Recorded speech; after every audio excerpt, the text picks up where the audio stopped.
Hello there, welcome to another episode of Regular Beer Reviews, where regular doesn't refer to the beer's review, but to the reviewer, myself. I'm Jesse, and tonight I'm going to be reviewing a beer that I've never had before, but it seems everyone else has. This is St. Pauli Girl. Now, I've never had this beer before. I've seen it around, hell, since I was a kid. Um, I have had the dark version of this. I've had the St. Pauli Girl Dark. I bought it like or late spring, early summer, sometime around then. It was earlier this year. I bought it because the 12 packs were on sale at work, and I figured, what the hell. So, and the reason why I got it now, why I even picked one up, is because I just got this St. Pauli Girl glass. I got it a couple weeks ago from a thrift store in Callahan. The lady, I don't know, I got it for a good price. The lady told me it was worth, I don't know, like 25, 30 bucks or something. And she said it was vintage, which I can tell it is vintage because not only does it have the older St. Pauli Girl logo, but also it had a sticker on it that said made in Western Germany. So it's got to be 89, 90. It was before the wall came down. I'm sure it's more valuable with the sticker on it, but I took it off because I'm going to drink out of it. I don't, I don't have any glasses that I don't drink out of, so that was why I bought it. When I do love, like beer glasses, actual beer glasses with the logos on. Like I have a Löwenbräu mug. I've never even seen Löwenbräu down here. I mean, you can get it up north. It's a German beer. It's an import. You can get it up north. You can't get it now. I've never seen that beer in my life. If I see it, I'm gonna buy it and I'm gonna drink it out of that mug. But I saw the mug and so I had to pick it up. But anyway, um, let's get into the numbers on this beer. It gets a 67 from Beer Advocate, which is poor, and that's with 727 ratings. Rate Beer gives this a 10 overall with an 18 for the style, so that's pretty low. And the Bros give it a 70, which is just okay. Now, the style is a German Pilsner, and it does have a year-round availability with an ABV of 4.9%. Now, this is from the St. Pauli Brauerei out of Bremen, Germany. Here's a quick description from Right Beer. It says, 2-row spring barley from the south of England, a special strain of yeast, ice-age glacier water from the Rotenburg Lena, plus hops from the famous Hallertau hop gardens in southern Germany, are the ingredients that give St. Pauli Girl Lager its unsurpassed quality and taste that keeps you coming back for more. Well, again, I only had the dark version of this beer, and that was mediocre at best. So given the low numbers, I don't have high hopes for this beer, but I gotta use the glass. I mean, I didn't buy it for nothing, so I figured, what the hell. Anyway, let's get this cracked open. Now, yeah, just from the looks of it's in a green bottle. Yeah, I knew it. I mean, I can smell the skunkiness from here. But I mentioned in another review, and honestly, I would kind of like that skunkiness. I don't like Pilsners. These German light, the pale lager style Pilsners, I don't like them. I really don't. It's not, I'll drink them.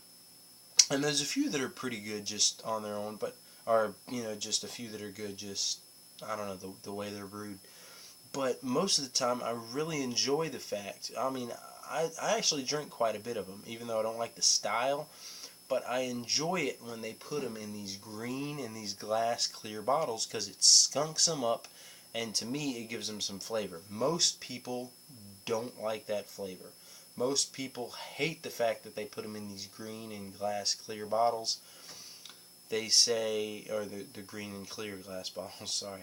They say that it skunks them up, it makes it taste like crap. Again, I personally love that skunky flavor. It's the same with a lot of Caribbean beers and island style lagers and lagers from Mexico and Central and South America. They put them in these bottles, and these green and clear, I said it again, these green and clear bottles, and it skunks them up. And to me, it takes a boring lager that doesn't have anything to offer, and it gives it some flavor and some character, and I actually really enjoy it. Kind of smells like pot too, honestly. That's what the smell reminds me of, is pot. But anyway, let's get an appearance on this. It had maybe, I don't know, a half finger head that quickly dissipated to a frothy ring, very frothy, very light on the head, very large bubbles, very carbonated. I don't know if you can see there's a lot of bubbles streaming up. This is it has a very macro appearance, maybe slightly darker, very clear golden color. Very clear though. I mean, the only thing fogging, making this hazy at all is the condensation on the glass. That's it. This is very foggy. But nonetheless, again, I am attracted to that skunky flavor, and it's kind of making me want to dig into this. So let's see what this beer tastes like. Or no, let's see what it smells like. I'm sorry, I haven't done a nose on it yet. Skunk. That's what I'm smelling. A little grassiness, a little graininess.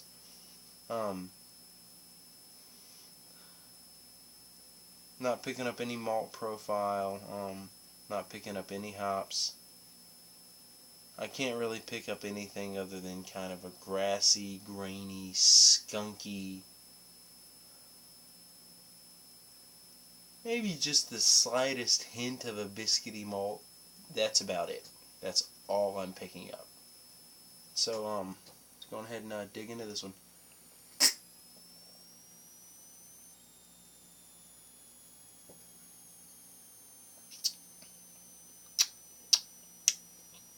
Tastes pretty much how I thought it was going to taste. I don't know why I said pretty much. It tastes exactly how I thought it was going to taste. It tastes like a German Pilsner in a green glass bottle. St. Pauli Girl is boring. Again, I do like that skunkiness.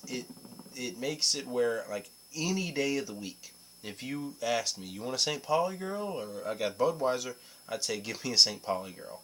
Because the skunkiness is something that I find enjoyable. It gives the beer character. Does it make the beer, like, good? By the word good, I mean, like, enjoyable, something you look forward to having? No, not at all. It makes it seem like the lesser of two evils when compared to a Budweiser or a Coors or something. Excuse me. So, I mean, this beer isn't amazing, but it's kind of crap. I mean, it really is. That skunky flavor is really pronounced, but that's kind of all I'm picking up on exactly what I said on the smell. Graininess, grassiness, tastes like kind of tastes like cheaper adjuncts, maybe a little corny or something. I'm not sure what kind of adjuncts they use in this, but I mean, no hop character whatsoever. Not, I mean, I'm guessing the IBUs. This has like 3 IBUs. There's no bitterness in this beer whatsoever. There's not really a lot of enjoyability to it. If it wasn't for that skunkiness, I would say it's total shit and give it like maybe, I don't know, a 3 or something. I'm going to give it a 4 as is though, because I do like that skunkiness. A macro beer, a Budweiser, a Coors that they put, I don't know why they put those beers in brown bottles, because I mean, let the light affect it a little bit, give it some flavor. Whereas you put it in the brown bottle, it's like you're trying to we have to protect the taste, but there is no taste there. This is a very boring beer, but it's kind of, a little bit of character is added when that skunkiness comes into play because of the color of the bottle and the way the light affects it, and it gives it that kind of skunky. Again, it smells like pot. That's what it reminds me of. It smells like pot, but it gives it a very enjoyable taste.